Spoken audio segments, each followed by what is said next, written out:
सुप्रभात दोस्तों। आज की मेरी कहानी है कि श्री कृष्ण ने क्यों किया था कर्ण का अपने हाथों से अंतिम संस्कार। कर्ण के पिता सूर्य और माता कुंती थी, पर चूंकि अविवाहित रहते हुए कुंती ने कर्ण को जन्म दिया था, इसलिए समाज के लांछनों से बचने के लिए उसने कर्ण को स्वीकार नहीं किया। इसी कारण उन्हें वो सम्मान नहीं मिला जिसके वो अधिकारी थे, और कर्ण का पालन एक रथ चलाने वाले ने किया, जिसकी वजह से कर्ण को सूत पुत्र कहा जाने लगा। कर्ण को गोद लेने वाले उनके पिता आधिरथ चाहते थे कि कर्ण विवाह कर लें। पिता की इच्छा को पूरा करने के लिए कर्ण ने रुसाली नाम की एक सूत पुत्री से विवाह किया। इसके अलावा कर्ण ने एक और विवाह किया था। उनकी दूसरी पत्नी का नाम सुप्रिया था। सुप्रिया का जिक्र महाभारत की कहानी में ज्यादा नहीं किया गया है। रुसाली और सुप्रिया से कर्ण के 9 पुत्र थे: वृषसेन, वृषकेतु, चित्रसेन, सत्यसेन, सुसेन, शत्रुंजय, दवीपात, प्रसेन और वनसेन। कर्ण के सभी पुत्र महाभारत के युद्ध में शामिल हुए, जिनमें से 8 वीर गति को प्राप्त हो गए।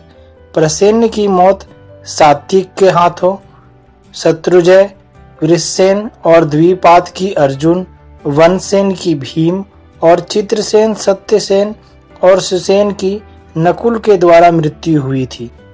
वृषकेतु कर्ण का एकमात्र ऐसा पुत्र था जो जीवित रहा। महाभारत के युद्ध के पश्चात जब पांडवों को यह बात पता चली कि कर्ण उन्हीं का ज्येष्ठ था, तब उन्होंने कर्ण के जीवित पुत्र वृषकेतु को इंद्रप्रस्थ की गद्दी सौंप दी थी। अर्जुन के संरक्षण में वृषकेतु ने कई युद्ध भी लड़े थे। जब कर्ण मृत्युशैया पर थे, तब श्री कृष्ण उनके पास उनके दानवीर होने की परीक्षा लेने के लिए आए। कर्ण ने श्री कृष्ण को कहा कि उसके पास देने के लिए तो कुछ भी नहीं है। ऐसे में श्री कृष्ण ने उनसे उनका सोने का दांत मांग लिया। कर्ण ने अपने समीप पड़े पत्थर को उठाया और उससे अपना दांत तोड़कर श्री कृष्ण को दे दिया। कर्ण ने एक बार फिर अपने दानवीर होने का प्रमाण दे दिया, जिससे श्री कृष्ण काफी प्रभावित हुए। श्री कृष्ण ने कर्ण से कहा कि वह उनसे कोई भी वरदान मांग सकते हैं। कर्ण ने श्री कृष्ण से कहा कि एक निर्धन सूत पुत्र होने की वजह से उनके साथ बहुत छल हुए हैं।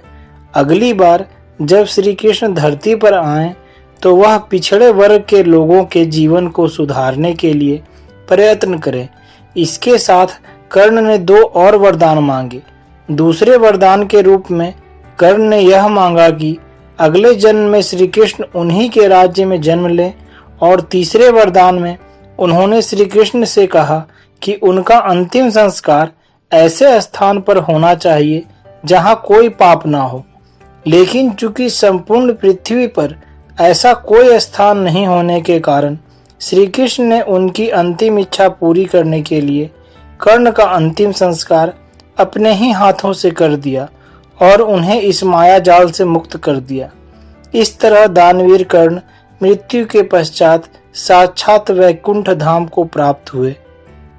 दोस्तों, कहानी अच्छी लगी हो तो इस वीडियो को लाइक और शेयर करें और हमारे चैनल को सब्सक्राइब करें। धन्यवाद।